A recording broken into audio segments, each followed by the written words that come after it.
জুলাইয়ের সেই হত্যাকাণ্ডের যখন বিচার চলছে, তখন আওয়ামী লীগ এবং তাদের সহযোগীরা এখন ময়দানে নামা শুরু করেছে, হুমকি ধামকি দিচ্ছে।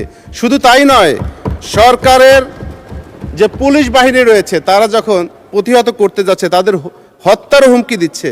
2 বছরের মাথায় দেশের এই অবস্থা, এর পিছনে কারণও আছে মাননীয় স্পিকার।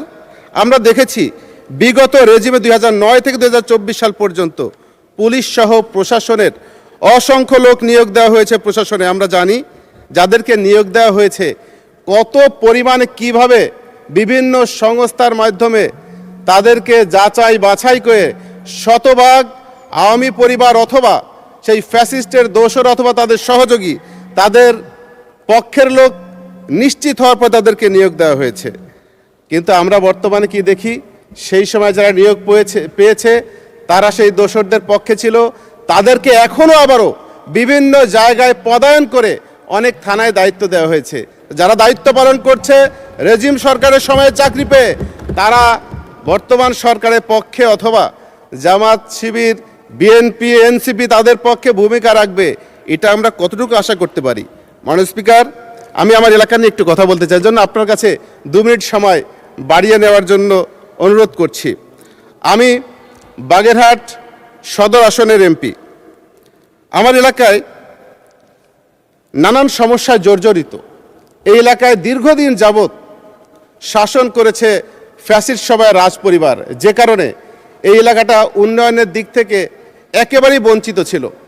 আমার কাছে মনে হয় যে সময় 4 দল দেশ শাসন করেছে 2001-এ,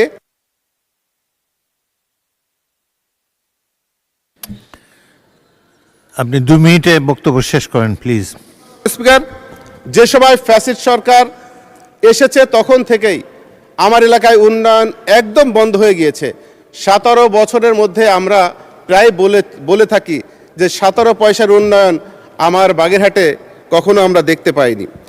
এর মধ্যে গুরুত্বপূর্ণ যে বিষয়গুলো রয়েছে বাগেরহাটে প্রস্তাবিত খানজাহানি বিমানবন্দর, যে বিমানবন্দরটি সাবেক প্রধানমন্ত্রী গণতন্ত্রের মা আমরা যাকে বলি খালেদা জিয়া, তিনি সেটা উদ্বোধন করেছিলেন, কিন্তু আজ পর্যন্ত সেই বিমানবন্দরটি আলোর মুখ দেখেনি। এজন্য আমি অনুরোধ করছি, বিমান ও পর্যটন মন্ত্রী মহোদয়ের দৃষ্টি আকর্ষণ করছি, 80 বছর ধরে আমার বাগেরহাটে একটি রেল লাইন চালু ছিল, বাগেরহাট খুলনার রেল লাইন, কিন্তু এক অজানা কারণে সেই রেল লাইনটা বন্ধ হয়ে গিয়েছে আজ থেকে 25 বছর আগে। আমি দাবি করছি মাননীয় রেলমন্ত্রীর বাড়ি আমার জেলাতেই, আমি দাবি করছি সেই বন্ধ হয়ে যাওয়া রেল লাইনটা চালু করে আমার বাগেরহাট এর মানুষের চলাফেরার জন্য, ব্যবসা বাণিজ্যের জন্য সুন্দর সুযোগ করে দেবেন। বাগেরহাটের জেলা শিল্পকলা একাডেমি রয়েছে, যেটা পরিত্যক্ত অবস্থায় পড়ে রয়েছে, সংস্কার অথবা নতুন ভবন করা অত্যন্ত জরুরি। বর্ষা মৌসুমে আমার আসন বাগেরহাট সদর উপজেলা এবং কচুয়ায় জলাবদ্ধতার ব্যাপক আকার ধারণ করে।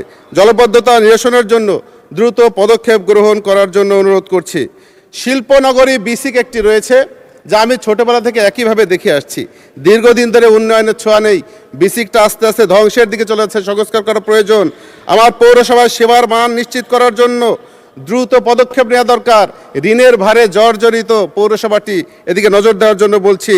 আমার এলাকায় বড় একটি শিল্প, পান শিল্প, যার উপরে অসংখ্য মানুষের জীবন নির্বাহ করে। এই পান একসময় বিদেশে রপ্তানি করা হতো, কী কারণে যেন রপ্তানি বন্ধ হয়ে গিয়েছে। আমি এই পানটার আবারও রপ্তানি করার ব্যবস্থা করার জন্য অনুরোধ করছি।